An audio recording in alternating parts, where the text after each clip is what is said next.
కర్నూలు అనే ప్రాంతం. ఒక చిన్ని సాక్ష్యాన్ని కొద్ది నిమిషాల్లో చిన్ని సాక్ష్యాన్ని నేను పంచుకోవాలని దేవుడు నాకు కలిగించిన ప్రేరేపణ. 2009 నేను 2008లో నేను విదేశాల నుంచి ఇండియాకి రావడం జరిగింది.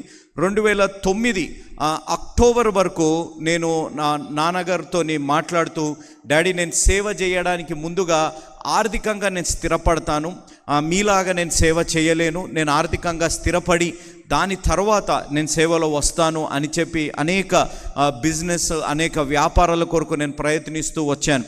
అయితే అక్టోబర్ 2 నాన్నగారు కర్నూలులో మంత్రాలయంలో కర్నూలులో సువార్త ప్రకటనకి వచ్చారు. 2009 అక్టోబర్ ప్రాంతంలో వచ్చినప్పుడు ఉదయకాలంలో విమలారెడ్డి గారు, సాయంకాలము నాన్నగారు సువార్త పరిచర్య. అక్టోబర్ 1 ఎంతో భయంకరమైన వర్షము తుఫాను ఉందని హెచ్చరిక ఇవ్వడం జరిగింది. అయితే నాన్నగారితో నేను అన్నాను, డాడీ ఇంత భయంకరమైన వార్త వినపడుతుంది కాబట్టి మీరు వెళ్ళకపోతే మంచిది, మీరు ఉండండి అని అంటే, నాన్నగారు అన్న మాట, మీరు నన్ను దేనికైనా అడ్డుకోండి కానీ సువార్త పరిచర్య చేయడంలో నన్ను అడ్డుకోకూడదు, ఎందుకంటే నేను దేవుడిపై ఆధారపడి నేను సువార్త పరిచర్య చేస్తున్నాను అన్నారు. తర్వాత నాన్నగారు రావడం జరిగింది. భయంకరమైన వర్షము.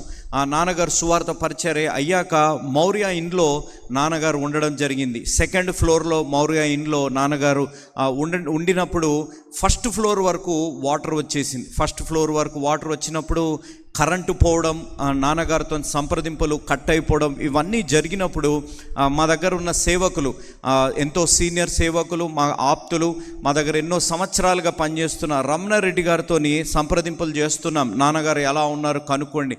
వారు నంద్యాల ప్రాంతంలో ఉండి కర్నూలుని కూడా వారు చూస్తున్న సమయంలో నాన్నగారు ఎలా ఉన్నారు కనుక్కోండి అని అన్నప్పుడు, మేము వెళ్ళలేని పరిస్థితి, అక్కడ వెళ్ళాలంటే చాలా కష్టమైన పరిస్థితి, నడుముకి పై వరకు నీళ్లు వచ్చేసాయి అని అన్నారు. తర్వాత నాన్నగారితో కూడా సంప్రదింపులు కట్ అయిపోయిన పరిస్థితుల్లో ఉన్నప్పుడు మేము కర్నూలు రావాలని మేము ప్రయత్నించాం. కర్నూలు రావాలని ప్రయత్నించినప్పుడు రోడ్డు విరిగిపోయింది, మీరు కర్నూలుకి కూడా రాలేరు అని అన్న పరిస్థితుల్లో ఎక్కడ కూడా నాన్నగారితో మాట్లాడే పరిస్థితి ఎక్కడ కూడా లేదు, ఎక్కడ కూడా సంప్రదింపులు అనేవి ఎక్కడ కూడా లేని పరిస్థితుల్లో మాకున్న ఆధారం ఒక్కటే ప్రార్థన, మాకున్న ఆధారం ఒక్కటే దేవుడు, క్రీస్తే నుండే మాకు క్షేమావృద్ధి అనే ఒక నమ్మకంతో నాన్నగారి కొరకు ప్రార్థన చేస్తున్నాం. 2వ తారీఖు నైట్ అయిపోయింది, 3వ తారీఖు ఉదయకాలం అయిపోయింది, మధ్యాహ్నం అయిపోయింది. సాయంకాలము నాన్నగారితో కర్నూలు ప్రాంతంలో ఉన్న ఒక వ్యక్తి యవనస్తుడుగా ఉన్న సమయంలో గిద్యోన్ గారు నాన్నగారితో ఉంటూ ఫోన్ చేశారు. బస్ స్టాప్కి వచ్చి కర్నూలు బస్ స్టాండ్కి వచ్చి ఫోన్ చేయడం జరిగింది.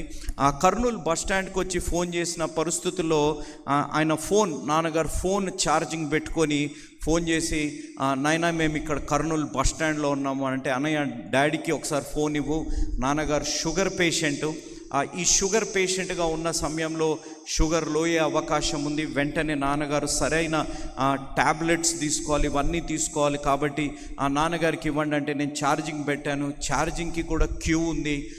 మీకు చెప్పడానికి మౌర్య ఇన్ని నుంచి జోషన్న గారి సూట్ కేసు నేను పట్టుకున్నాను, నాన్నగారు సంచి పట్టుకొని నడుము వరకు ఉన్న నీళ్లతో నడుచుకుంటూ మేము కర్నూలు బస్ స్టాండ్ వరకు వచ్చాము అని అన్నారు. అన్నప్పుడు మరి భోజనం ఎలా అనంటే, గిద్యోన్ అన్న మాట, ఇక్కడ ఎవరో బ్రెడ్ పంచుతూ ఉన్నారు, కొంచెం వర్షం తగ్గిందని బస్ స్టాండ్లోకి వచ్చి బ్రెడ్ పంచుతున్నారు, ఆ బ్రెడ్ నేను తీసుకున్నాను, నేను వెళ్తున్నాను, నాన్నగారికి ఇవ్వడానికి వెళ్తున్నాను అని అన్నారు. అదే సమయంలో ఒక పాస్టర్ గారు వచ్చారండి. ఒక పాస్టర్ గారు వచ్చి ఆ పాస్టర్